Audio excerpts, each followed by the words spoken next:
Please వీడియోని చూస్తున్నారు కానీ లైక్ చేయడం, సబ్స్క్రైబ్ చేయడం మర్చిపోతున్నారు.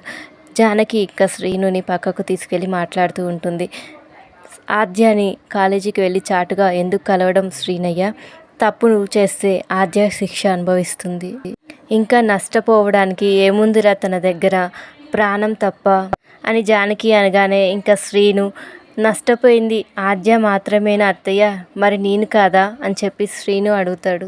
శ్రీను ఇంకా చారుతో కలిసి బ్రతకడం నా వల్ల కాదు అత్తయ్య అని చెప్పి అనగానే, బ్రతకాలి సీనయ్య, బ్రతకడం నేర్చుకో, నీ మనసు మార్చుకో, చారుతో కలిసి బ్రతకడం నేర్చుకో, చిన్నవాడివైనా చేతులెత్తి దండం పెడుతున్నాను, నా కూతురు ఆద్య నా కళ్ళ ముందే ఉండే ఈ అదృష్టాన్ని నాకు దూరం చెయ్యకు, నా కోసం ఈ ఒక్క సాయం చెయ్యి అని ఇంకా శ్రీనయ్య చేతులు పట్టుకొని ఇంకా జానకి ఏడుస్తూ ఉంటుంది. ఇంకా ఆద్య బాధపడుతూ ఉంటుంది. ఇంకా శ్రీను కూడా బాధపడుతూ ఉంటాడు. Thank you for watching. Please subscribe my channel.